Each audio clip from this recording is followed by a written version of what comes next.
Assalamualaikum warahmatullahi wabarakatuh. Perkenalkan, saya Khofifah Utari dari jurusan Ilmu Perpustakaan dan Informasi Islam akan memberitahukan kompetensi pustakawan dalam layanan referensi. Jadi, syarat-syarat seorang pustakawan menjadi seorang komunikasi atau komunikator bagi pemustaka ialah sebagai berikut. Yang pertama, memiliki keterampilan dalam berkomunikasi. Nah, seorang pustakawan itu harus memiliki keterampilan dalam berkomunikasi karena kita akan sering bertemu dengan pemustaka-pemustaka yang mana pasti mereka membutuhkan informasi dari kita, gitu kan. Yang kedua, memiliki pengetahuan yang luas. Nah, seorang pustakawan itu harus memiliki pengetahuan yang luas. Harus banyak-banyak membaca, banyak-banyak dari banyak sumber maupun yang ada di perpustakaan tersebut agar bisa menjawab pertanyaan dari pemustaka-pemustaka yang datang berkunjung. Kemudian yang ketiga, memiliki sikap yang baik terhadap pemustaka, yang mana pemustaka merupakan komunikan dalam hubungan komunikasi antar pemustaka dan pustakawan, gitu kan. Jadi kita harus berkomunikasi dengan baik, memberikan jawaban-jawaban yang baik kepada pemustaka agar pemustaka itu merasa senang dengan jawaban-jawaban kita. Keempat, memiliki daya tarik. Nah, daya tarik yang dimaksud itu tidak harus selalu, meskipun terlalu good looking, tidak harus juga. Karena yang penting kita itu berpakaian rapi, kemudian tetap senyum, ramah. Nah, itu yang membuat pemustaka menjadi senang terhadap informasi yang didapatkan dari kita.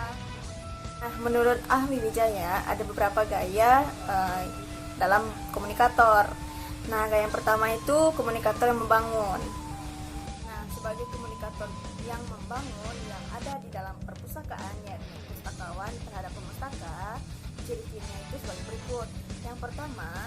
Yang pertama, mau mendengarkan orang lain. Nah, mau mendengarkan orang lain itu mau mendengarkan pertanyaan dari pemustaka sampai habis, tidak memotong pertanyaannya, mendengarkan dari awal sampai akhir apa yang diinginkan oleh pemustaka tersebut.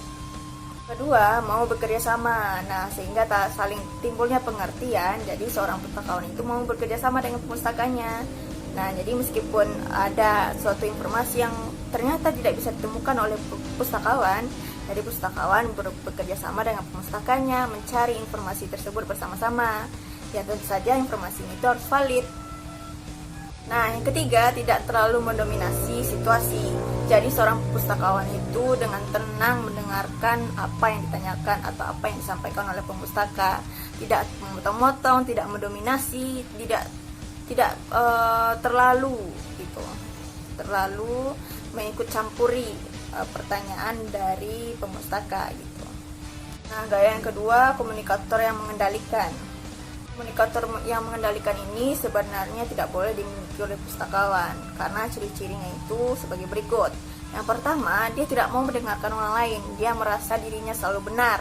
Jadi seorang pustakawan tidak boleh seperti itu karena apalagi kita seorang pustakawan referensi, seorang pustakawan yang memberi informasi kepada pemustaka yang mana informasi itu sangat berguna bagi mereka.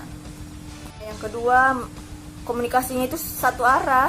Jadi dia tidak mendengarkan yang tadi, pemustaka tadi yang bertanya gitu, dia tidak mendengarkan, hanya dia yang memberi.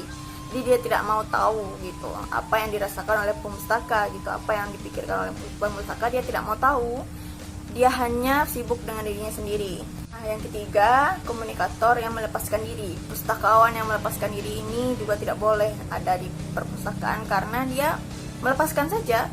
Dia tidak mau menanggapi, tidak mau mengambil apa yang terjadi, tidak mau mengambil alih misalnya gitu. Ciri-cirinya itu yang pertama, lebih banyak menerima daripada memberi. Tadi pemustaka doang yang bertanya, jadi dia bingung, dia melepaskan diri, terserah pemustaka aja gitu katanya. Jadi tidak boleh seorang pustakawan tidak boleh seperti itu karena kita sebagai pustakawan referensi harus memberikan informasi yang valid sampai akhirnya pemustaka itu merasa senang dengan informasi yang kita berikan. Terkadang yang kedua, terkadang seorang pustakawan itu merasa rendah diri. Memang rendah hati tidak apa-apa dan itu sangat dianjurkan, tapi rendah diri tidak boleh karena itu membuat kita tidak percaya diri. Yang ada di kepala pustakawan jadi sia-sia karena sifatnya rendah diri itu tidak bagus bagi pustakawan. Kita sebagai pustakawan harus percaya diri dengan apa yang kita miliki, karena kita sudah belajar dengan baik, jadi kita percaya diri dengan ilmu yang kita dapatkan. Kemudian yang terakhir itu, seorang pustakawan itu tidak menyumbangkan apa yang dia pikirkan, dia hanya diam gitu. Dia tidak memberi ide-ide terbaru, wawasan-wawasan baru, dia tidak membagikannya, dia hanya diam saja. Dan itu tidak boleh gitu kan, itu tidak baik. Jadi seorang pustakawan itu harus komunikatif, harus percaya diri, harus baik hati, dan juga tidak boleh rendah diri. Baiklah, sekian dari saya, Khofifah Utari. Saya undur diri. Semoga informasi yang telah saya berikan itu berguna bagi kalian semua. Nah, kalian baik dari pemustaka maupun pustakawan, sebagai pemustaka atau yang pengunjung dari perpustakaan, harus percaya diri juga, harus berani bertanya gitu kan, harus berani bertanya kepada pustakawan gitu.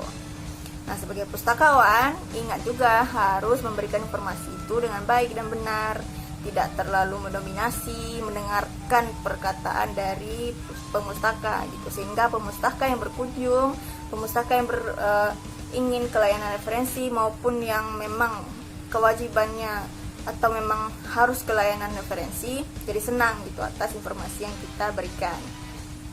Selamat tinggal, semoga bermanfaat.